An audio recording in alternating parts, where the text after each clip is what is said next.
Assalamualaikum pendengar setia maupun pendengar baru channel Tun 4G yang dirahmati Allah.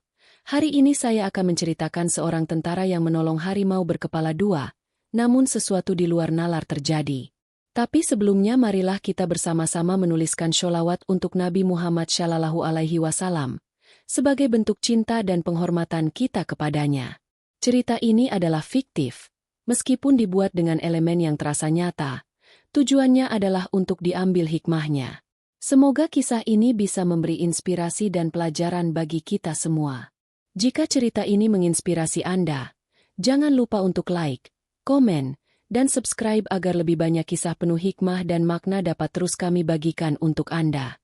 Terima kasih telah menyaksikan dan mendukung perjalanan cerita ini. Langit Kalimantan sore itu meredup mendadak. Angin menderu dari arah barat, membuat dedaunan meriap tak beraturan, seperti ada sesuatu yang besar tengah mendekat. Di balik semak lebat dan akar-akar beringin yang menjuntai, terdengar suara derap langkah kaki yang tergesa namun terlatih. Serda Bagas, seorang tentara muda yang tengah menjalani masa tugas pengamanan perbatasan, bergerak menembus rimbunnya hutan dengan penuh kewaspadaan. Ia baru saja menyelesaikan patroli sejauh 5 km dari pos barak terakhir, saat tanah di bawah kakinya mulai bergetar. Tanpa aba-aba, suara gemuruh menggelegar dari arah timur. Dalam sekejap, tanah yang tadinya kokoh menjadi seperti lautan lumpur yang menggulung. Bagas sempat berlari, namun gelombang lumpur dan pohon tumbang menyeret tubuhnya jauh ke dalam lembah yang belum pernah dijamah manusia. Ia terjatuh keras, tubuhnya menghantam bebatuan dan batang pohon mati. Dunia seakan gelap sejenak. Setelah beberapa menit yang terasa seperti seabad, Bagas membuka matanya perlahan. Tubuhnya sakit, seragam sobek di beberapa bagian, dan radio komunikasinya hancur. Tak ada sinyal. Tak ada suara selain nyanyian alam yang kembali tenang seolah tak terjadi apa-apa. Dengan langkah tertatih, Bagas mulai menelusuri tempat asing itu. Rasa lapar dan haus mulai menggigit. Namun ia tetap bergerak. Tentara tidak diajarkan untuk menyerah. Ia mencari mata air, daun-daun yang bisa dimakan, dan tempat berteduh untuk malam nanti. Hari ketiga sejak terjatuh, ketika tubuhnya semakin lemah dan pikirannya mulai kacau, ia mendengar sesuatu. Sebuah suara lirih, bukan dari manusia, bukan juga dari binatang biasa. Suara itu seperti rintihan, tapi lebih dalam, lebih berat, seperti menggema di dada. Naluri militernya mengatakan untuk menjauh. Namun ada sesuatu di dalam dirinya yang menariknya untuk mendekat. Di balik belukar rimbun, Bagas melihatnya. Seekor harimau. Tapi bukan sembarang harimau. Ukurannya 2 kali lipat dari harimau biasa. Dan yang membuatnya nyaris tak percaya, binatang buas itu memiliki 2 kepala. 2 kepala yang tampak lemah. Salah satunya terluka parah. Darah mengucur membasahi bulu loreng yang seharusnya gagah. Matanya, 2 pasang mata, menatap Bagas dalam. Bukan dengan amarah, tapi seperti meminta tolong. Bagas menggenggam erat pisau lipatnya. Jantungnya berdebar. Ia tahu satu gerakan salah bisa membuatnya tewas dalam sekejap. Tapi entah kekuatan apa yang menuntunnya. Ia melangkah perlahan. Ditariknya perban darurat dari kantong seragamnya. Dengan hati-hati, ia mendekat, lalu berjongkok di samping makhluk luar biasa itu. "Aku tidak akan menyakitimu," bisiknya. Walau tahu hewan itu mungkin tak mengerti kata-kata. Namun harimau itu diam. Tidak menggeram. Tidak melawan. Hanya menatap. Dengan gerakan lembut, Bagas membersihkan luka di salah satu kepala harimau. Ia membasuhnya dengan air sungai yang ia bawa dalam botol, lalu membalut luka itu sebaik mungkin. Harimau itu hanya meringis pelan, namun tidak bergerak menjauh. Hari berganti malam. Bagas membuat api kecil, menjaga jarak dengan makhluk buas yang kini tampak lemah itu. Mereka berdua diam, saling berjaga. Dalam gelap malam, suara serangga bersahut-sahutan, sementara angin membawa aroma lembab tanah yang basah. Di sela percikan api yang menari-nari, 2 kepala harimau itu terus menatap Bagas. Dan anehnya, ia merasa tidak takut. Esoknya, Bagas bangun dengan tubuh kaku. Tapi harimau itu masih di sana. Nafasnya lebih teratur. Luka di kepalanya tampak mulai mengering. Bagas mengumpulkan buah hutan dan memancing ikan untuk makan. Ia makan sambil berbagi, meletakkan ikan bakar beberapa langkah dari harimau. Binatang itu menatapnya sejenak, lalu perlahan menjilat ikan itu. Hari berganti. 3 hari telah mereka habiskan bersama di hutan yang sama sekali asing. Hubungan aneh mulai tumbuh antara manusia dan makhluk yang seharusnya tak bisa dijinakan itu. Dan di pagi keempat, saat kabut belum sepenuhnya menghilang, keajaiban pun terjadi. Harimau itu bangkit berdiri. Ia mengguncang tubuhnya, lalu melangkah mendekat. Bagas bersiaga, namun tetap tenang. Lalu, suara berat terdengar, bukan dari mulut harimau, tapi dari dalam pikirannya sendiri. Sebuah bisikan dalam bahasa yang ia pahami dengan jelas. Engkau telah menunjukkan kasih sayang kepada makhluk yang bahkan ditakuti manusia. Maka terimalah ini. Dari bawah tubuh harimau, muncul 3 benda berkilau. Mustika harimau. Warnanya emas kemerahan, menyala seperti bara api yang tenang. Mustika itu bergerak sendiri ke arah tangan Bagas, lalu mendarat lembut di telapak tangannya. Gunakan dengan niat yang tulus. 3 permintaan akan dikabulkan. Tapi jangan meminta untuk dirimu sendiri. Setelah itu, harimau berkepala 2 itu melangkah mundur. Kepalanya yang luka kini sudah bersih. Matanya bersinar tajam namun damai. Dengan raungan panjang, tubuhnya berbalik dan menghilang di balik pepohonan, meninggalkan jejak kabut dan aroma tanah yang dalam. Bagas terduduk. Tangannya gemetar menggenggam mustika itu. Hatinya bergetar. Apa yang sebenarnya baru saja terjadi? Ia baru saja menyelamatkan makhluk mitos. Dan kini, ia memegang sesuatu yang bisa mengubah hidup, bahkan mungkin mengubah dunia. Namun satu hal yang pasti, ini baru permulaan. Matahari belum sepenuhnya naik saat Bagas kembali mendaki bukit yang mengurung lembah tempat ia terjebak selama hampir seminggu. Tenaganya telah pulih. Bekal hasil hutan cukup memberinya kekuatan. Namun bukan itu yang membuat langkahnya ringan. Ada sesuatu yang kini ia genggam erat dalam kantong kecil di balik rompi tempurnya. 3 mustika harimau. Mustika yang konon bisa mengabulkan 3 permintaan. Asalkan bukan untuk kepentingan dirinya sendiri. Perintah itu jelas. Namun maknanya dalam. Bukan berarti ia tidak boleh berharap, melainkan harapannya harus berakar dari kasih. Dan bagi Bagas, satu hal telah menghantui pikirannya selama bertahun-tahun, bahkan sejak sebelum menjadi tentara. Ia tidak pernah tahu kemana orang tuanya pergi. Mereka hilang ketika ia masih berumur 9 tahun. Sebagian besar orang mengira mereka telah meninggal dalam tragedi kebakaran besar di kampungnya di daerah perbatasan Riau. Tapi Bagas tahu, hatinya menolak percaya. Ia tumbuh di panti asuhan, berpindah-pindah, sampai akhirnya memilih menjadi tentara sebagai jalan hidupnya. Tapi rasa kehilangan itu tak pernah benar-benar sirna. Ia tidak ingin kejayaan, tidak butuh harta. Ia hanya ingin tahu, apakah kedua orang tuanya masih hidup. Ketika ia berhasil kembali ke pos penjagaan, tubuhnya kurus dan wajahnya dipenuhi luka. Rekan-rekannya menyambutnya seolah melihat hantu. Kami mengira kau sudah hilang di telan tanah, ujar Sersan Kepala Jatmiko, atasan yang selama ini menjadi sosok seperti ayah baginya. Bagas hanya tersenyum lemah. Ia tidak menjelaskan apapun. Tidak tentang harimau. Tidak tentang mustika. Ia tahu, tak semua orang siap percaya pada keajaiban. Malam itu, setelah mandi dan makan, Bagas duduk di luar barak, di bawah langit penuh bintang.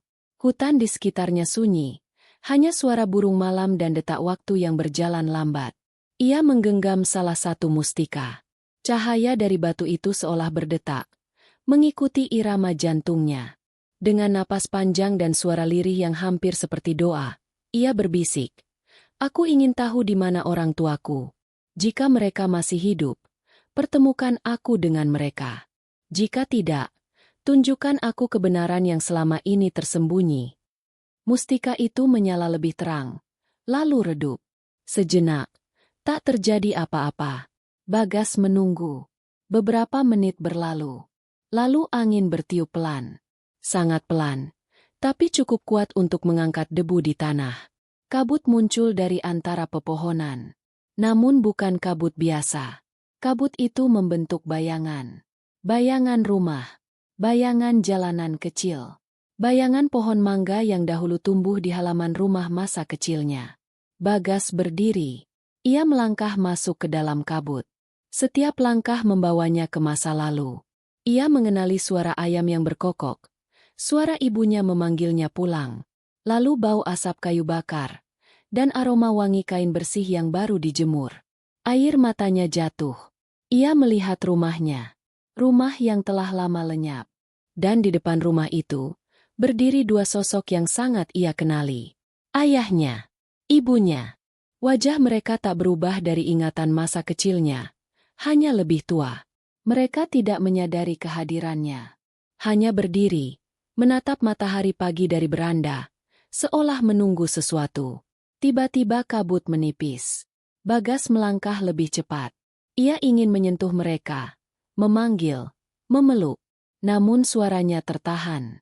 Dadanya sesak. Lalu terdengar suara lain. Bukan dari sekitarnya, tapi dari dalam pikirannya. Mereka diselamatkan oleh seorang lelaki tua pada malam kebakaran. Mereka dibawa ke pedalaman Aceh, dan selama bertahun-tahun tak pernah kembali karena percaya anak mereka telah tiada. Bayangan itu perlahan memudar. Tapi suara itu memberi petunjuk. Desa bernama Kutelintang. Di Pegunungan Leser. Sebuah wilayah yang tak banyak dijangkau, bahkan oleh pemerintah sekalipun. Bagas tersungkur. Air matanya mengalir tanpa henti. Harapannya bukan hanya angan. Ia tahu kemana ia harus pergi. Harapan yang selama ini dipendam dalam kesunyian kini menjadi tujuan yang terang. Ia bangkit. Besok, ia akan menghadap atasannya dan meminta izin untuk cuti. Namun langkahnya tertahan. Karena ia tahu, Medan Leser bukan sekadar perjalanan biasa. Ia harus siap. Dan mungkin, ia harus meminta bantuan dari seseorang yang telah lama ia hormati. Sersan Jatmiko. Keesokan harinya, ketika matahari masih malu-malu menembus kabut pagi, Bagas duduk di depan ruangan komandan. Di hadapannya, Jatmiko menatap dengan mata tajam, seperti membaca isi kepalanya. Kenapa begitu mendesak? Gas? Tanya Jatmiko. Bagas menarik napas dalam. Saya ingin mencari orang tua saya. Pak, saya punya alasan kuat mereka masih hidup. Saya mohon izin. Jatmiko terdiam sejenak. Ia menatap Bagas seperti melihat pantulan dirinya di masa muda. Ia tahu semangat itu. Semangat yang menyimpan luka. Kau tahu daerah Leser bukan tempat liburan. Banyak yang masuk, tak semua keluar. Saya siap, Pak. Setelah hening sejenak, Jatmiko mengangguk pelan. Baik, aku akan beri izin. Tapi dengan satu syarat. Aku ikut. Bagas menatap terkejut. Tapi. Tidak ada tapi. Sudah terlalu banyak nyawa muda hilang karena gegabah. Aku tak akan biarkan anakku sendiri jalan ke neraka sendirian. Mereka bersiap. 2 hari kemudian, dengan bantuan helikopter patroli dan koneksi lama Jatmiko, mereka menuju daerah perbatasan Aceh. Dari sana, mereka berjalan kaki, menembus hutan hujan tropis yang lebat. Lintah, nyamuk, pacet, dan lumpur menjadi teman sepanjang perjalanan. Namun Bagas tidak peduli, karena setiap langkah membawanya lebih dekat kepada jawaban yang selama ini ia cari. Hari kelima, mereka mencapai desa Kutelintang. Desa kecil yang hanya dihuni belasan keluarga. Tidak ada sinyal, tidak ada listrik, tapi damai dan asri. Dan di sebuah gubuk sederhana, di bawah pohon besar yang rindang, Bagas melihat mereka. Sang ibu, tengah menumbuk padi. Sang ayah, sedang memperbaiki kandang ayam. Wajah mereka lebih tua dari bayangannya. Namun sorot mata mereka tak berubah. Langkah Bagas gemetar. Jatmiko menepuk pundaknya. Pergilah. Ia melangkah perlahan. Sang ibu berhenti menumbuk. Matanya terangkat. Terbelalak. Alat penumbuk jatuh dari tangannya. Sang ayah menoleh. Rautnya berubah pucat. Bagas. Suara itu pelan, nyaris tak terdengar.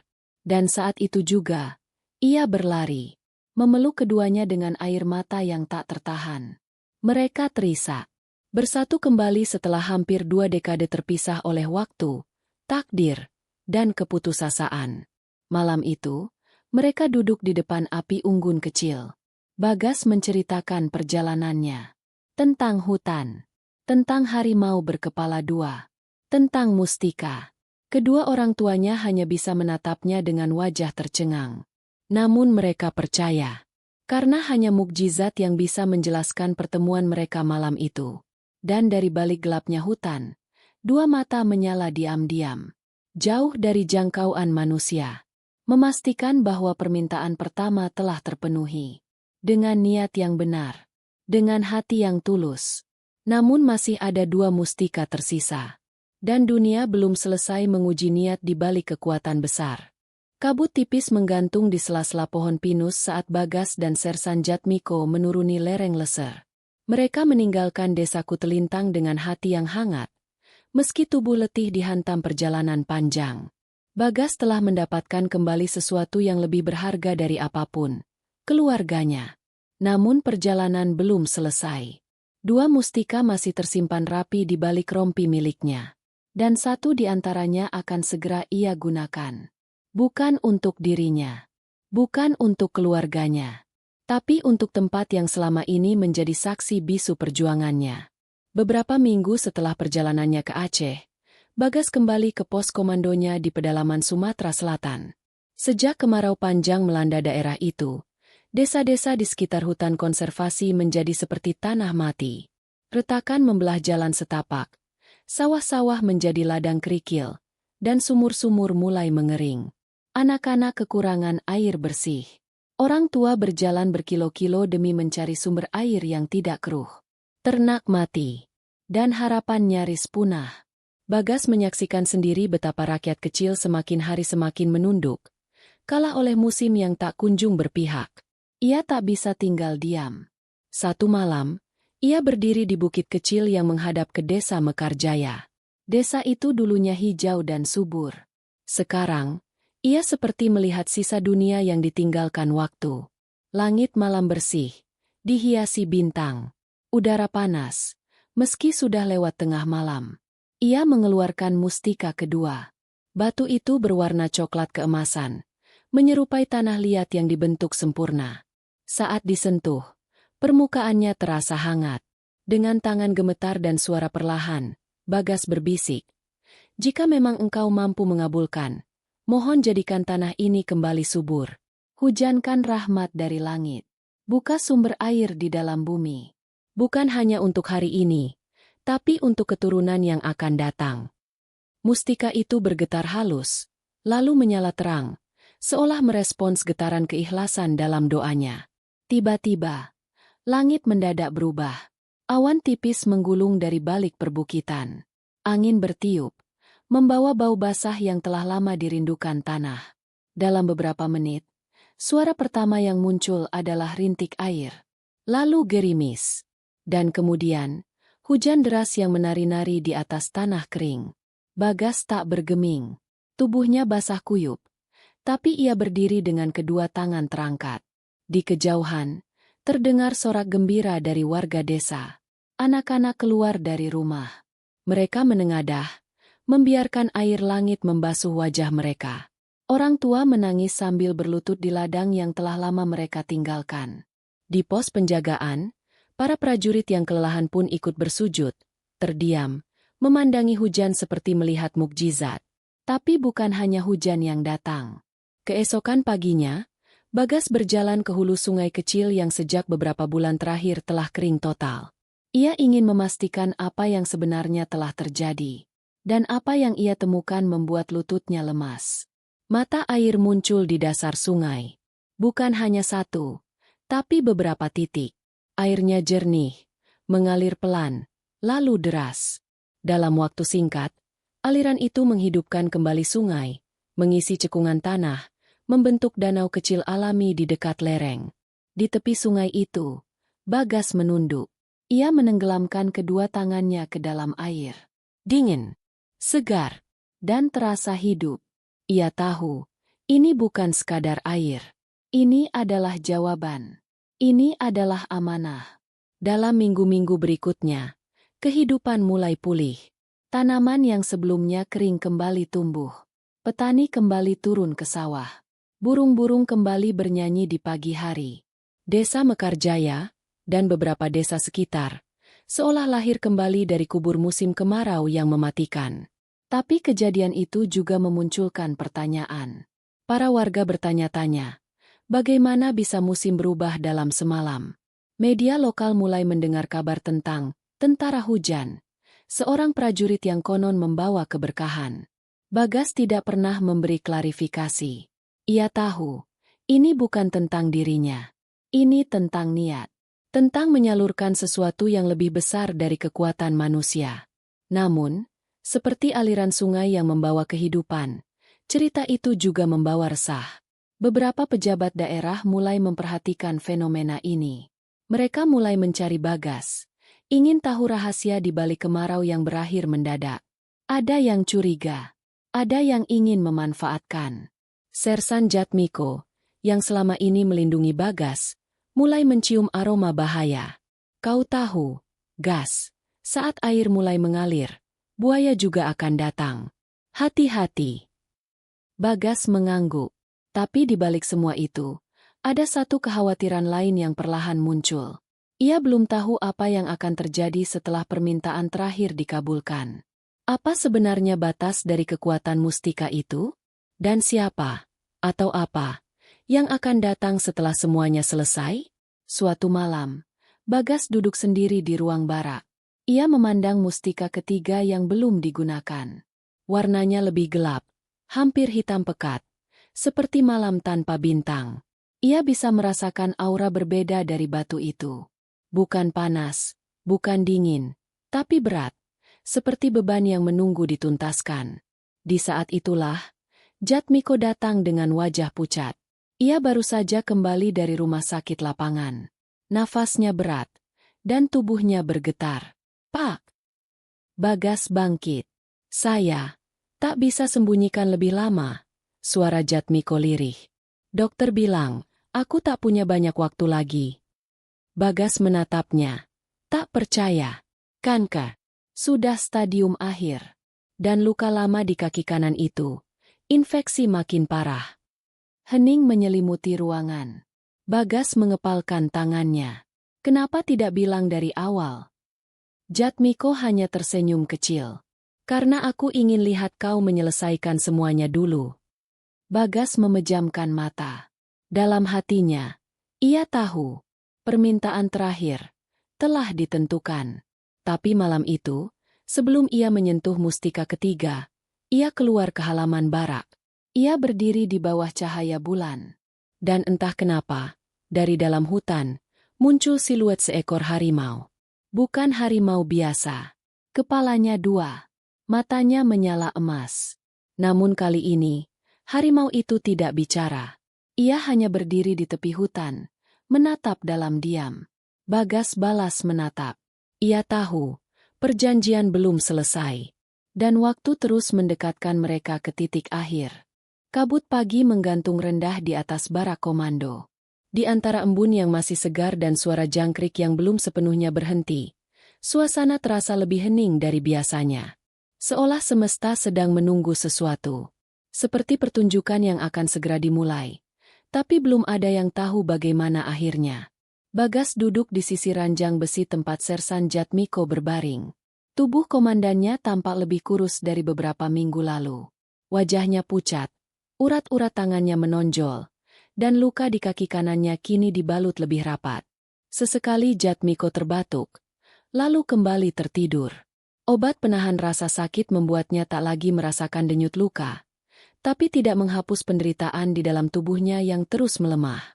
Sementara itu, Bagas duduk membisu, menatap mustika terakhir yang tergenggam erat di tangan kirinya. Batu hitam itu masih menyimpan aura misterius. Tidak bercahaya, tidak bergetar. Tapi dari dalamnya, Bagas bisa merasakan beban berat yang belum selesai ditumpahkan. Ia belum memohon. Belum berani. Bukan karena takut gagal, tapi karena ia tahu, ini akan menjadi yang terakhir. Tidak akan ada kesempatan keempat.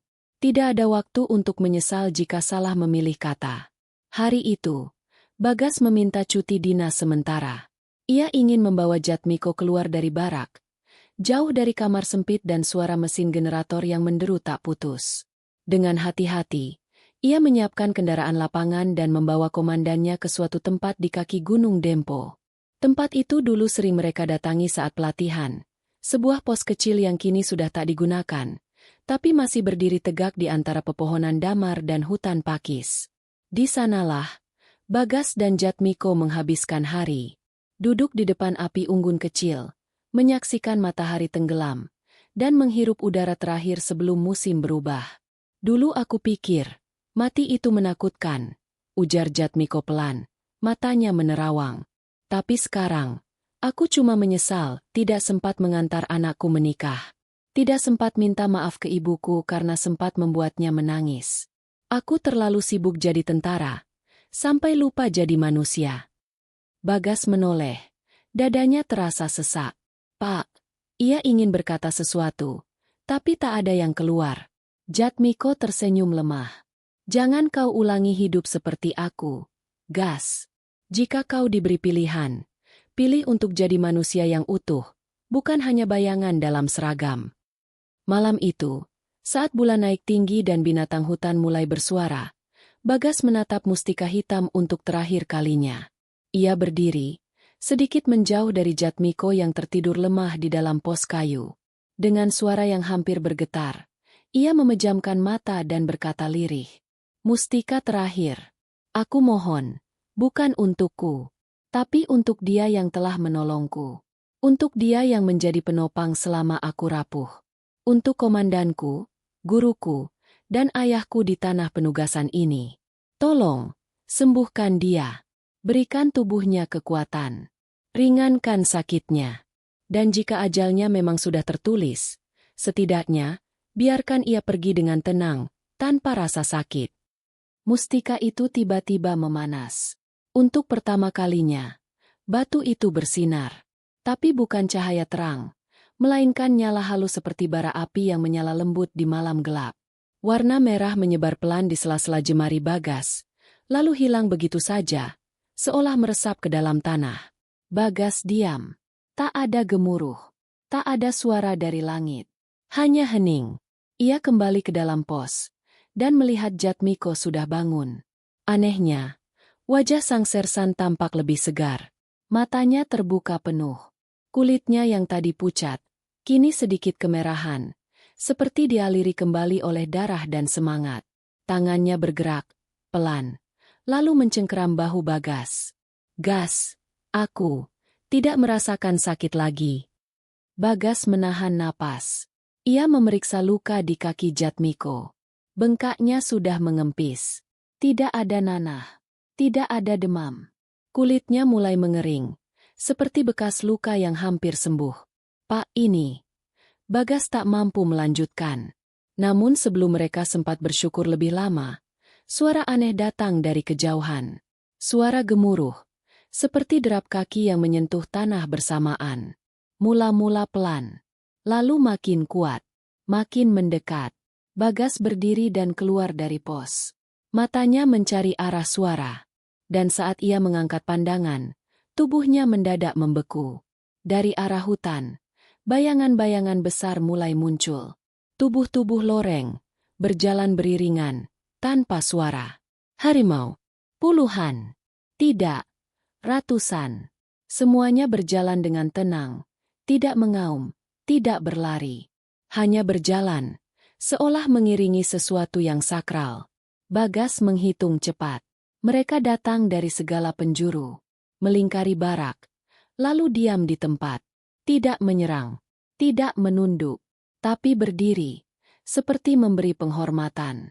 Lalu, dari tengah lingkaran, muncullah satu sosok yang dikenalnya. Harimau berkepala dua. Ia berjalan perlahan, matanya tajam menatap Bagas, lalu berhenti hanya beberapa meter di depan. Dan saat itulah, makhluk itu membuka mulutnya.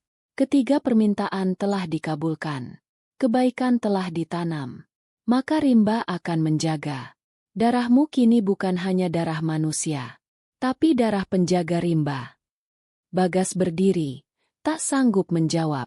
Kau bukan lagi hanya tentara negeri. Kau adalah pewaris rahasia bumi. Maka jagalah. Karena waktu akan datang saat semua kembali diuji. Kemudian, harimau itu berbalik. Dan satu demi satu, semua harimau di sekelilingnya ikut mundur. Mereka tidak lari, tidak menghilang. Hanya berjalan kembali ke hutan, meninggalkan malam yang kini terasa berbeda. Bagas masih berdiri diam, hingga Jatmiko memanggil namanya dari belakang. Gas, kau lihat apa yang aku lihat? Bagas menoleh. Pelan. Iya, Pak. Dan sepertinya, tugas kita baru saja dimulai. Sejak malam ketika ratusan harimau muncul mengelilingi barak, suasana di markas kecil perbatasan itu tak pernah benar-benar sama lagi. Meski esok paginya jejak kaki mereka seolah lenyap tanpa sisa, tapi rasa bahwa sesuatu yang luar biasa telah terjadi tak bisa dihapus begitu saja. Tidak oleh hujan, tidak pula oleh waktu. Bagas bangun pagi dengan kepala penuh pertanyaan. Dada kirinya terasa hangat seperti menyimpan bara yang belum padam. Ia menatap tangannya, lalu meraih mustika ketiga yang kini sudah berubah menjadi abu halus. Batu yang dulunya gelap pekat itu kini seperti debu hitam yang perlahan hilang ditiup angin. Bukti bahwa semua permohonan telah dikabulkan. Tapi apa artinya kata-kata terakhir sang harimau? Darahmu bukan hanya darah manusia. Kau adalah pewaris rahasia bumi. Ucapan itu terus terngiang, berputar tanpa henti di kepalanya. Pagi itu, Bagas berjalan sendirian ke dalam hutan. Bukan untuk berpatroli, bukan untuk mengecek perimeter keamanan, tapi untuk mencari jawaban. Hatinya gelisah. Ada semacam panggilan halus dari dalam dada, seolah rimba ingin menunjukkan sesuatu lagi. Ia berjalan menyusuri jalur sempit yang dulunya digunakan para penambang damar, menyusuri akar-akar besar dan semak berduri, hingga suara barak tak terdengar lagi di belakangnya. Setelah hampir 1 jam berjalan, langkahnya terhenti di depan sebuah batu besar yang tertutup lumut tebal. Batu itu anehnya bersih dari daun gugur, seolah dijaga oleh sesuatu. Di bagian bawah batu, ada rongga kecil yang nyaris tersembunyi. Bagas jongkok, mengintip ke dalamnya. Di sana, ia menemukan ukiran. Simbol aneh yang menyerupai cakar, berputar membentuk pola lingkaran. Ia menyentuh ukiran itu dengan ujung jarinya. Dalam sekejap, tubuhnya tersentak. Dunia seolah berputar. Ia terjatuh ke belakang. Nafasnya tertahan. Matanya menatap langit. Tapi yang ia lihat bukan langit, melainkan bayangan. Bayangan tentang masa lampau. Ratusan tahun lalu, ia melihat suku-suku tua yang hidup berdampingan dengan binatang hutan. Ia melihat prajurit-prajurit telanjang dada, melukis tubuh mereka dengan darah dan tanah, memuja harimau sebagai pelindung dan penjaga keseimbangan alam.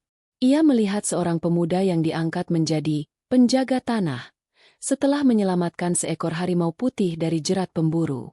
Pemuda itu, wajahnya mirip dirinya. Bayangan itu berputar cepat. Kini ia melihat peperangan. Suara tembakan, kobaran api, hutan terbakar. Para harimau lari. Manusia saling bunuh. Pemuda itu tewas, tapi darahnya jatuh di tanah. Dan dari sana tumbuh pohon beringin yang besar, menaungi seekor harimau berkepala 2 yang menangis pelan. Gambaran itu hilang seketika. Bagas terbangun. Tubuhnya basah oleh keringat. Batu besar itu tetap diam di tempatnya. Tapi rongga di bawahnya kini telah tertutup kembali oleh tanah. Tidak ada bekas. Kenapa aku diberi penglihatan itu? Apa aku sedang diingatkan? Gumamnya. Ia kembali ke barak menjelang sore. Di sana, ia menemukan Sersan Jatmiko duduk di depan barak, menyesap kopi hangat dengan wajah yang lebih segar dari hari sebelumnya. Para prajurit lain menatap Bagas dengan campuran rasa hormat dan penasaran. Entah siapa yang mulai, tapi cerita tentang penghormatan rimba semalam telah menyebar. Bahkan radio militer dari pusat sempat menangkap laporan tentang getaran aneh dan suara-suara di malam itu. Tapi semuanya dianggap hanya gangguan sinyal dan suara binatang. Bagas memilih diam. Belum saatnya berbicara. Karena malam itu, kejadian lain muncul. Sekitar pukul 11 malam, seekor harimau kecil muncul di depan gerbang barak. Tapi yang membuatnya berbeda adalah sesuatu yang tergantung di leher harimau itu. Kalung rotan dengan potongan tulang kecil yang diukir halus. Benda itu bukan benda biasa. Bagas bisa merasakannya. Harimau kecil itu hanya diam. Tidak berlari, tidak mengaum. Ia menatap Bagas dengan mata kuningnya yang tajam, lalu mendekat, menjatuhkan kalung itu di kakinya, dan pergi tanpa suara. Saat Bagas mengangkat kalung tersebut, tubuhnya kembali merinding. Ukiran pada tulang itu sama persis dengan yang ia lihat di batu besar tadi siang. Esok harinya, Bagas menghadap Sersan Jatmiko. "Pak, saya ingin mengajukan patroli khusus ke daerah selatan. Saya yakin ada sesuatu yang belum kita temukan di sana. Mungkin situs tua, atau semacam tempat perlindungan." Jatmiko menatap Bagas dalam diam, lalu mengangguk. "Saya tidak akan tanya apa yang kau lihat malam itu, Gas.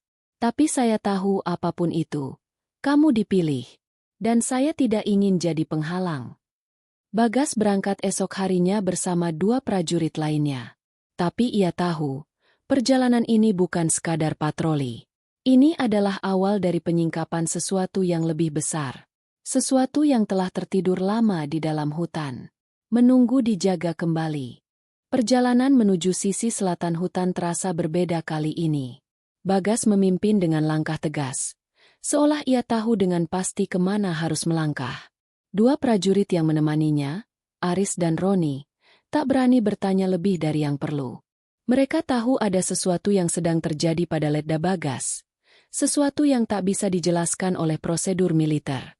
Matahari baru saja menyembul dari balik pepohonan, menembus celah-celah rimba dengan cahaya keemasan. Suara burung dan dedaunan yang tersapu angin menjadi satu-satunya musik yang mengiringi langkah mereka. Tapi di balik keheningan itu, ada rasa waspada yang mencekam, seperti bayangan tak kasat mata yang mengawasi dari kejauhan. Setelah hampir 2 jam menembus hutan, Bagas tiba-tiba berhenti. Ia mengangkat tangan sebagai isyarat.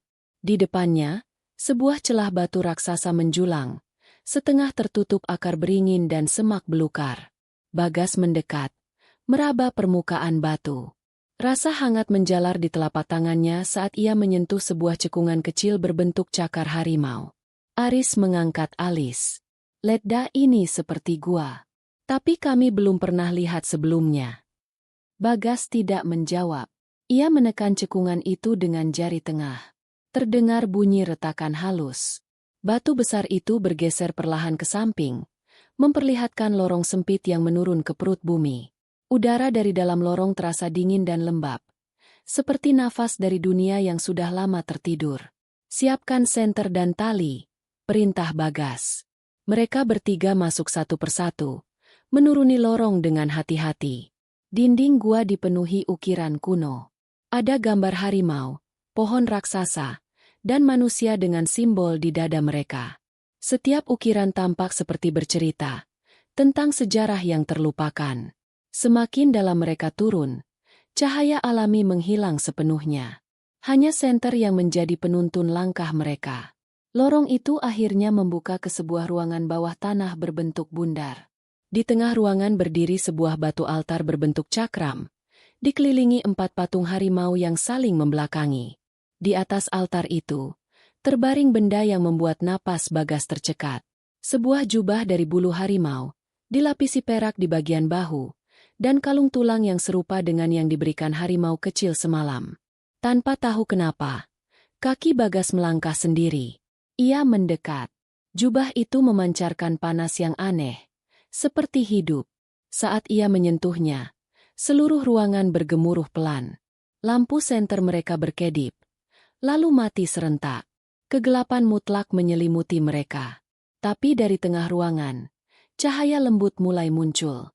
Bukan dari senter, bukan dari obor, tapi dari lantai batu. Ukiran-ukiran di sekeliling altar menyala perlahan, membentuk lingkaran cahaya keemasan. Tiba-tiba terdengar suara. Bukan suara manusia, tapi juga bukan suara binatang. Keturunan penjaga tanah telah kembali. Bagas membeku. Kau telah membangunkan perjanjian lama. 3 mustika telah kau gunakan. Maka sekarang, warisan terakhir akan kau terima. Cahaya berkumpul, membentuk sosok harimau berkepala 2 di tengah ruangan. Tapi kali ini, bukan dalam wujud fisik. Ini bayangan, roh, jiwa tua yang mewakili keseimbangan bumi. Suaranya dalam, seperti gema dari perut bumi. Kau telah menunjukkan belas kasih pada darahmu, pada tanahmu, dan pada pemimpinmu. Maka tanah ini mengakuimu. Bayangan itu mendekat. Cahaya dari tubuhnya menembus dada Bagas. Namun ingat, kekuatan tanpa kebijaksanaan akan menjadi bencana. Kau belum selesai. Akan datang ujian yang lebih besar. Tiba-tiba, seluruh gua bergetar hebat. Batu-batu berjatuhan. Lorong di belakang mereka runtuh perlahan. Aris dan Roni panik. Letda, ini runtuh. Kita harus keluar. Bagas meraih jubah itu, lalu berteriak.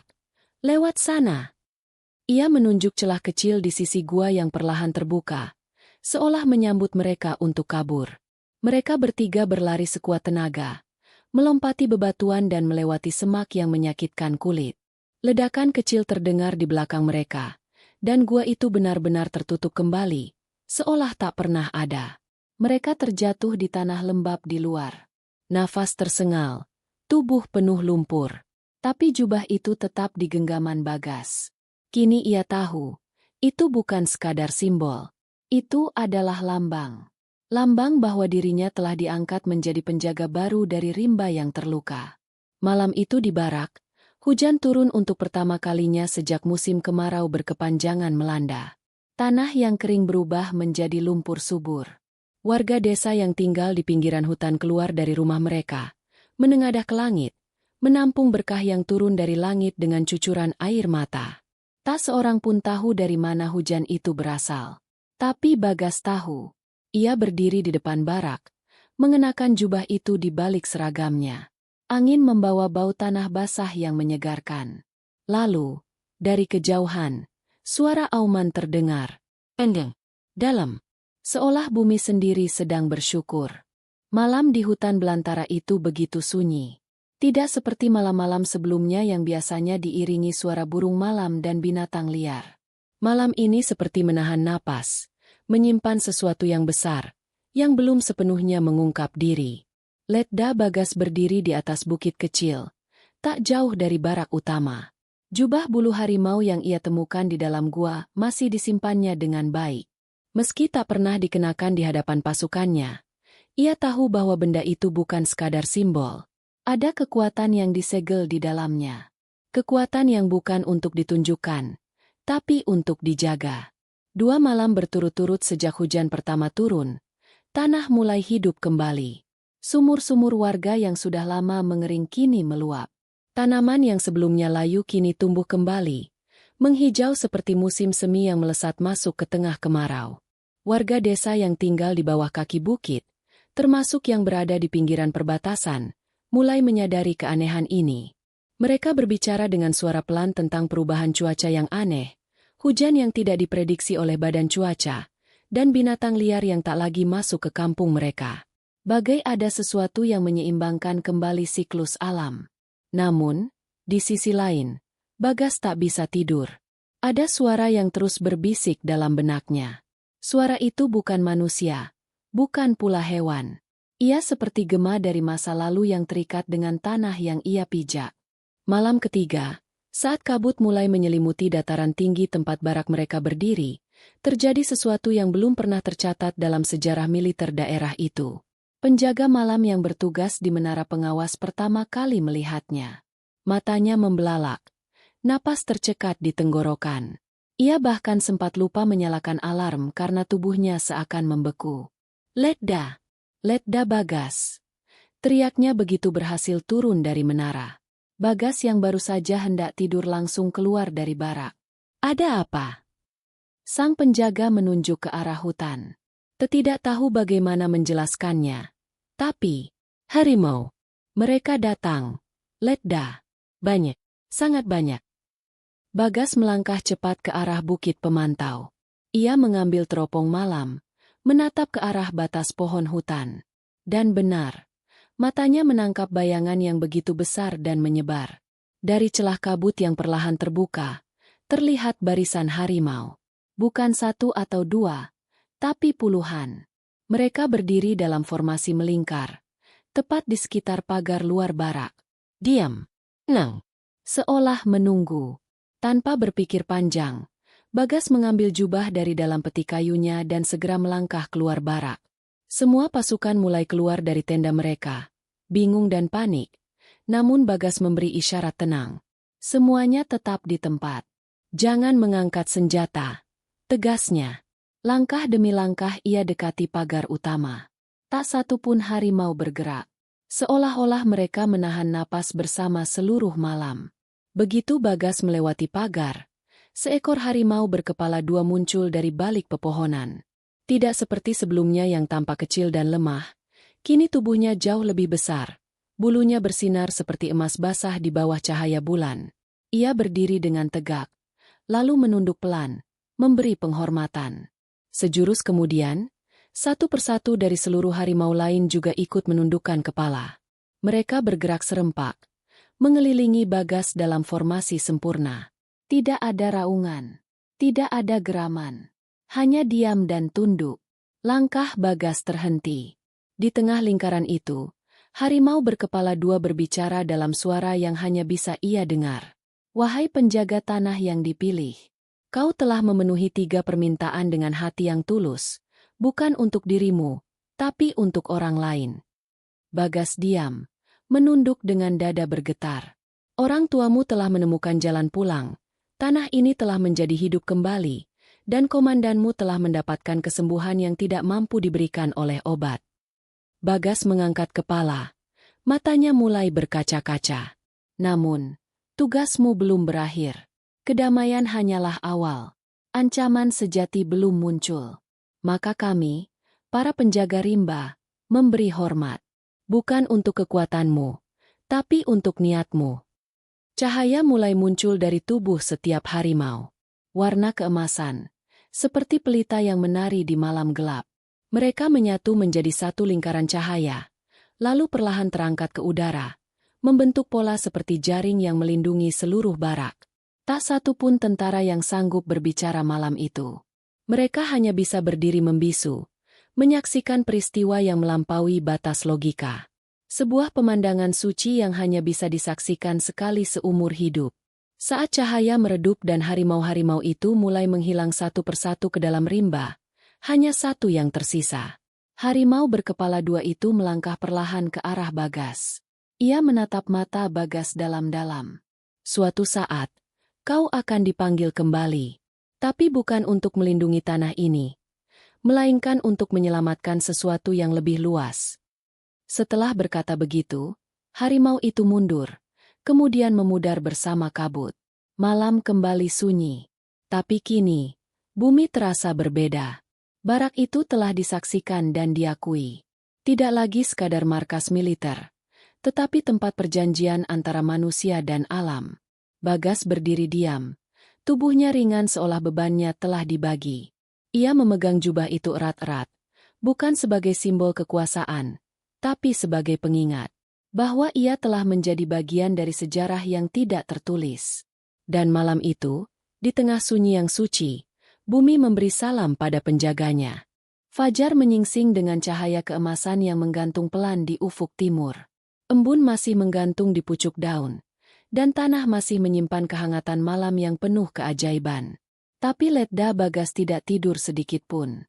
Matanya menatap kosong ke perbukitan di seberang, tempat cahaya-cahaya misterius semalam menyatu dengan langit. Hari itu, semua terasa berbeda. Para prajurit tampak lebih hening dari biasanya. Tidak ada obrolan santai saat sarapan. Tidak ada tawa lepas saat bersih-bersih senjata. Bahkan langkah kaki pun seolah tak berani menjejak terlalu keras. Mereka semua masih dihantui oleh kejadian malam sebelumnya, 100 harimau yang datang memberi penghormatan, dan 1 harimau berkepala 2 yang bicara tanpa suara.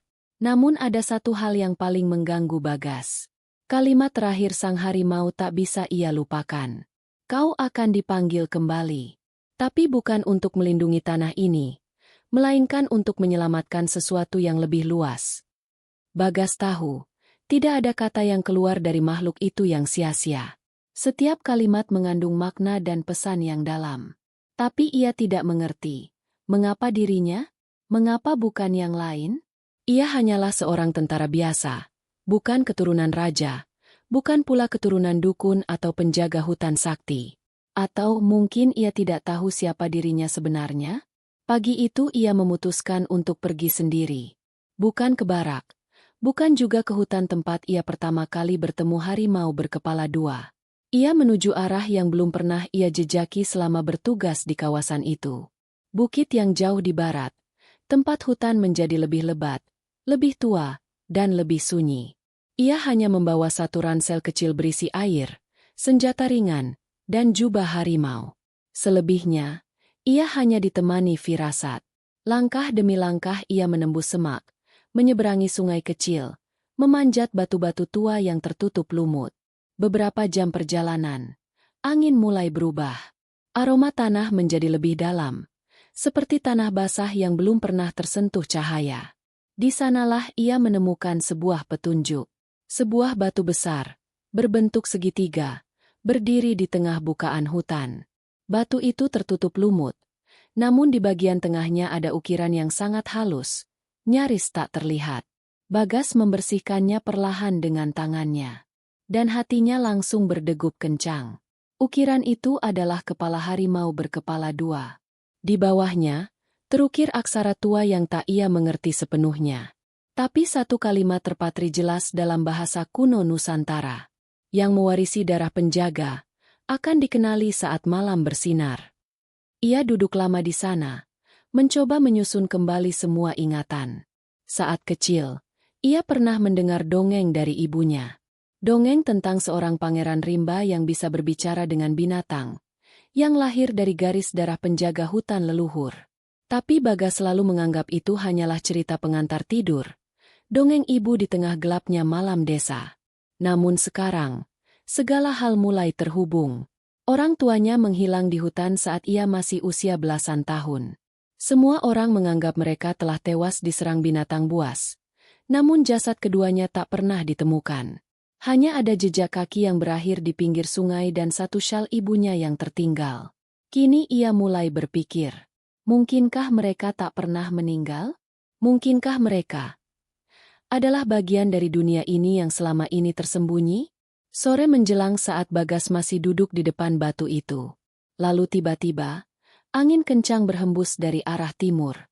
Daun-daun beterbangan, dan suara gaib terdengar lirih dari sela pepohonan. Akhirnya kau datang. Bagas berdiri cepat. Suara itu bukan dari binatang, bukan juga dari manusia. Ia melihat sosok berjubah putih muncul dari balik kabut. Sosok itu berjalan perlahan, membawa tongkat dari kayu hitam yang berpendar samar. Wajahnya tertutup, tapi sorot matanya seperti menembus hati Bagas. Kau mewarisi garis darah tua, anak dari mereka yang dahulu melindungi garis sakral rimba Nusantara.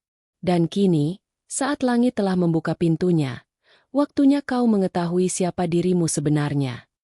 Sosok itu lalu mengetukkan tongkatnya ke tanah. Tanah pun terbuka seperti pintu rahasia, mengarah ke ruang bawah tanah. Bagas menatapnya dengan ragu. Turunlah. Jawabanmu ada di bawah sana. Bagas mengambil napas panjang, lalu melangkah ke dalam gelap. Di dalam lorong itu, dinding-dindingnya dipenuhi ukiran. Lukisan-lukisan purba yang menggambarkan manusia bersama binatang, peperangan besar antara penjaga hutan dan pasukan penjajah dari luar negeri, serta harimau berkepala 2 yang selalu berada di tengah-tengah lukisan. Lalu ia tiba di ruang utama. Di sana tergantung satu lukisan besar, yang membuat langkahnya terhenti.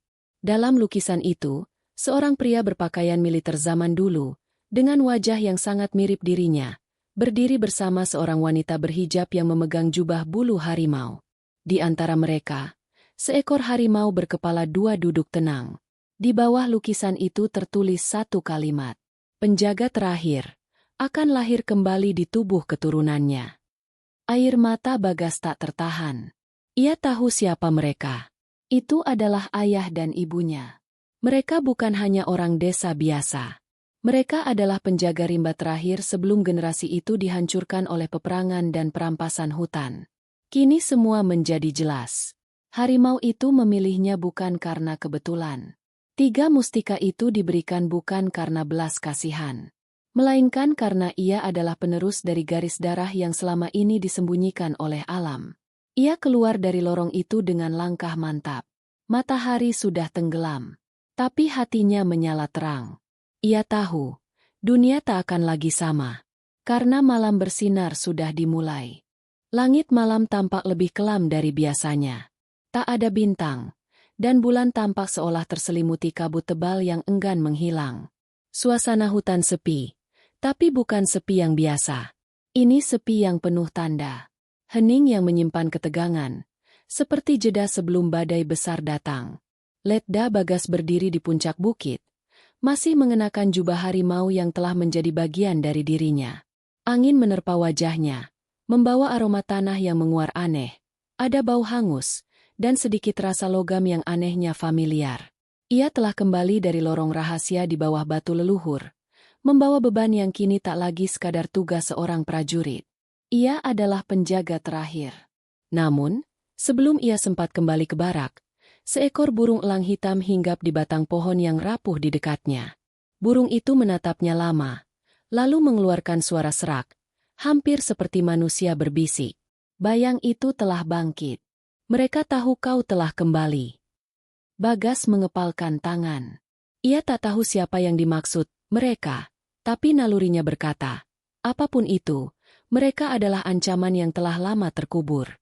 Dan kini, bangkit. Tak menunggu lama, ia kembali ke markas. Namun setibanya di sana, suasana tidak seperti biasanya. Lampu-lampu di barak utama mati. Hanya nyala api dari obor darurat yang menerangi beberapa sudut. Prajurit berjaga dengan siaga tinggi. Letkol Wisnu, komandan tertinggi yang masih terbaring sakit, tampak lebih pucat dari sebelumnya. Bagas, kita diserang dari dalam. Bisik Letkol Wisnu dengan suara yang nyaris tak terdengar. Bagas langsung mendekat. Apa maksudnya, komandan? Letkol Wisnu menunjuk ke arah peta besar di dinding, yang sebagian sudah robek dan terbakar. Mereka bukan manusia. Mereka datang saat matahari tenggelam. Tak bersuara, tapi menghancurkan satu regu penjaga hanya dalam hitungan menit. Sersan Yoga hilang. Jejaknya habis begitu saja. Bagas merasakan getaran aneh dalam dadanya. Ia tahu, inilah yang dimaksud sang harimau. Bahaya besar, yang akan menguji segalanya. Malam itu, Bagas mengambil alih komando sementara. Ia mengatur penjagaan, menyiapkan perimeter pertahanan, dan menugaskan regu pengintai untuk memeriksa arah utara, arah yang paling dekat dengan bekas wilayah sakral tempat harimau-harimau bermukim. Namun malam semakin aneh. Peralatan komunikasi terganggu. Suara statik muncul tanpa henti. Bahkan alat pelacak panas tak menunjukkan tanda kehidupan.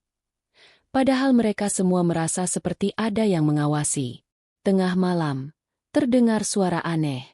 Tidak keras, tapi tajam dan menyayat. Seperti paduan suara anak-anak menangis dan kayu retak bersamaan. Semua prajurit keluar dari barak. Mereka menatap ke satu arah. Di ujung barisan pohon yang rimbun, muncul kabut pekat, lalu bayangan-bayangan mulai terbentuk. Tubuh mereka tinggi, hitam, namun tak memiliki wajah. Di tangan mereka, ada senjata seperti tombak tapi berujung bayangan yang terus berubah bentuk. Jumlahnya lebih dari 20. Bagas melangkah ke depan. Ia bisa merasakan aura yang sama seperti dalam lukisan di ruang bawah tanah. Ini adalah pasukan bayangan. Dalam kisah leluhur, mereka adalah entitas yang dibentuk oleh dendam dan keserakahan manusia pada masa lalu. Mereka dulunya adalah pemburu hutan, pembalak liar yang dihukum oleh para penjaga rimba dengan kutukan abadi, menjadi bayang yang tak bisa mati dan tak bisa hidup. Mereka kini datang untuk membalas. Pertempuran pun dimulai. Senjata manusia biasa tak banyak berpengaruh. Peluru hanya menembus kabut mereka tanpa hasil. Tapi saat Bagas menyentuh mustika harimau yang ia simpan di dalam saku jubah, tubuhnya berubah.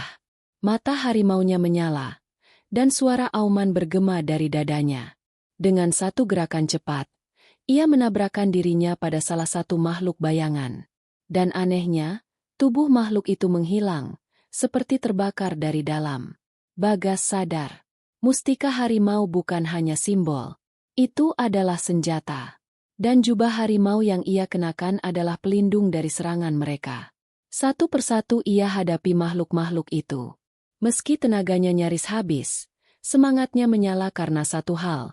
Ini bukan hanya tentang melindungi barak. Ini tentang menjaga warisan leluhur yang hampir punah.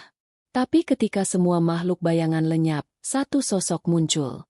Lebih besar, lebih gelap, dan kali ini berbicara. Bagas, darahmu adalah warisan. Tapi kau telah melanggar perjanjian. Apa maksudmu? Teriak Bagas. Harimau berkepala dua bukan milikmu. Dia milik kami. Dan kau telah mencuri kekuatannya. Bagas tidak mengerti. Sosok itu melayang turun dari langit. Matanya merah membara. Leluhurmu mengikat kami dalam janji. Tapi saat mereka hilang, perjanjian itu runtuh. Dan kau adalah penjaga yang tak sah. Bagas tersentak. Sebuah kebenaran pahit menyelinap masuk ke dalam hatinya. Mungkinkah semua ini kesalahan? Namun, saat sosok itu hendak menyerang, sebuah cahaya besar turun dari langit. Harimau berkepala dua muncul. Kali ini bukan dalam bentuk harimau biasa. Tubuhnya bersinar emas, lebih besar, dan kepalanya memancarkan cahaya putih dan biru. Ia berdiri di depan Bagas. Dia tidak mencuri. Aku yang memilihnya. Makhluk bayangan itu terdiam. Dan kalian telah melanggar batas dunia. Kembalilah sebelum semua dimusnahkan. Namun, makhluk itu tidak bergeming. Harimau pun meraung. Dan dari tubuhnya meluncur kilatan cahaya ke seluruh arah. Semua makhluk bayangan terbakar dalam nyala suci. Suara mereka meleleh. Berubah menjadi jeritan panjang yang menyayat. Lalu, hening. Bagas terjatuh. Nafasnya terengah. Tubuhnya gemetar. Harimau itu menatapnya. Pertempuran pertama telah usai. Tapi ini baru awalnya. Fajar menyingsing perlahan di balik gunung. Cahaya kemerahan membelah langit. Menyapu sisa-sisa kabut yang tertinggal dari pertempuran semalam. Tanah tempat barak berdiri kini hangat. Bukan lagi gersang dan tandus. Seolah Allah telah menjawab doa yang Bagas panjatkan lewat mustika harimau yang kedua. Namun, suasana di dalam diri Bagas jauh dari tenang. Ia berdiri sendiri di tengah padang ilalang, memandangi tiga mustika harimau yang kini berkilau seperti bara api. Tiga batu kecil, tapi penuh kekuatan yang tak terukur. Dua permintaan telah ia gunakan. Yang pertama, untuk bertemu orang tuanya yang telah lama hilang. Ia bertemu mereka dalam mimpi, dalam pelukan yang tak pernah sempat ia dapatkan. Dan anehnya, pagi itu setelah mimpi itu, surat tua yang menjelaskan keberadaan dan kisah hilangnya mereka tiba di meja barak, seakan semesta menjawab lebih dari sekadar mimpi. Permintaan kedua, untuk menyuburkan tanah dan memberi manfaat bagi penduduk, telah membuat keajaiban terjadi. Tanah gersang di sekitar barak kini dipenuhi tunas hijau. Air kembali mengalir dari celah-celah batu. Warga dari desa-desa sekitar mulai berdatangan, menyentuh tanah, menangis dalam syukur. Tidak ada satupun dari mereka yang tahu siapa yang memohonkan keajaiban itu. Tapi semua merasakan keberkahannya.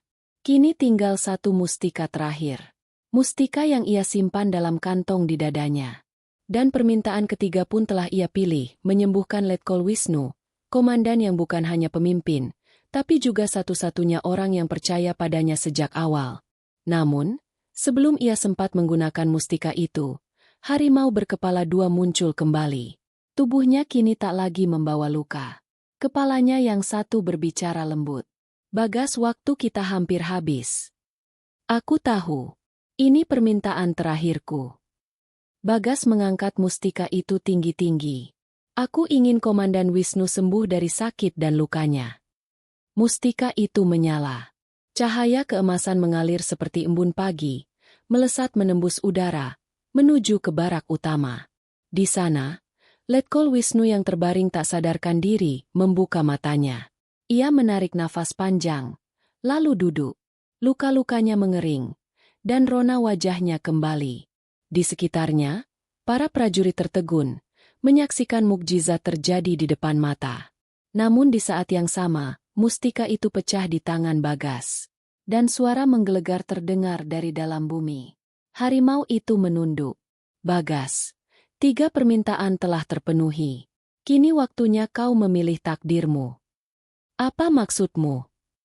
Jika kau ingin kembali ke dunia manusia biasa, maka semua ini, kekuatan, ingatan, dan hubungan dengan penjaga rimba, akan dilenyapkan. Kau akan hidup seperti biasa. Tapi jika kau memilih tetap, maka kau akan menjadi penjaga rimba. Selamanya. Bagas terdiam. Ia menatap ke langit, ke arah sinar pagi yang mulai memancarkan hangatnya. Ingatannya melayang pada saat pertama kali ia bertemu harimau yang terluka.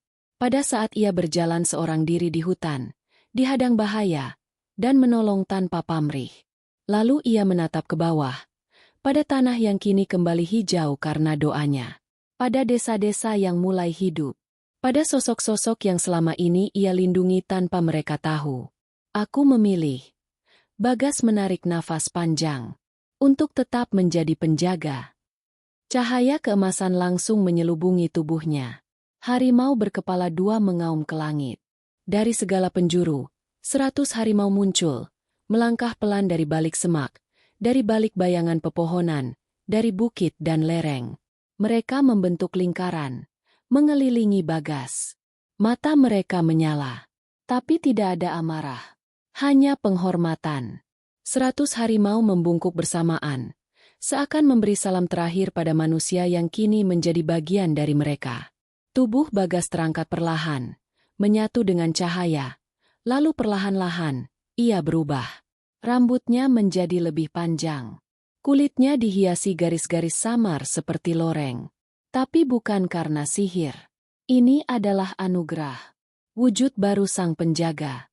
Bagas kini bukan lagi Letnan II Bagas.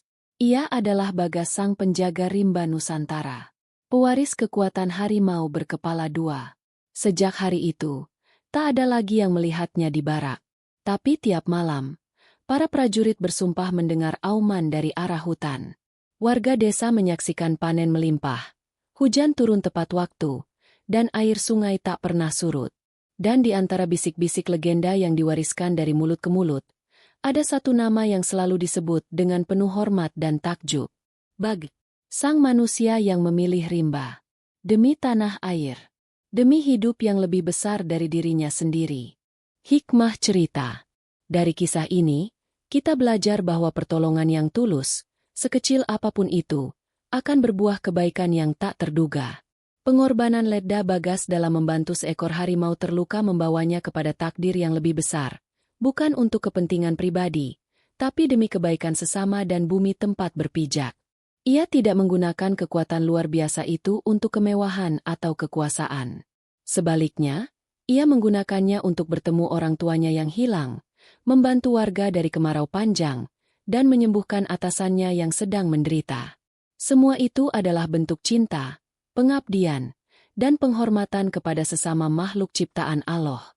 Hutan bukan hanya tempat tinggal binatang, tapi juga tempat di mana jiwa manusia bisa kembali mengenali hakikatnya. Bahwa kekuatan sejati adalah saat manusia memilih memberi, bukan mengambil. Mengabdi, bukan menguasai. Pernyataan fiktif. Cerita ini adalah kisah fiktif yang dibuat seolah-olah nyata, agar kita bisa mengambil pelajaran darinya. Tokoh, tempat, dan kejadian dalam cerita ini hanyalah hasil dari imajinasi dan bukan berdasarkan kisah nyata. Namun, nilai-nilai di dalamnya, tentang kepedulian, pengorbanan, dan keikhlasan, adalah sesuatu yang sangat nyata dan bisa kita praktikkan dalam kehidupan sehari-hari. Ucapan terima kasih dan ajakan. Terima kasih telah mengikuti kisah ini hingga akhir. Semoga cerita ini bisa memberikan inspirasi, menambah semangat untuk berbuat baik, dan mengingatkan kita semua akan pentingnya menjaga alam, sesama, dan nilai-nilai kemanusiaan. Jika kamu menyukai kisah ini, jangan lupa untuk like, tinggalkan komentar, dan subscribe agar tidak ketinggalan kisah-kisah penuh hikmah lainnya. Sampai jumpa di cerita selanjutnya. Salam hangat dan penuh keberkahan.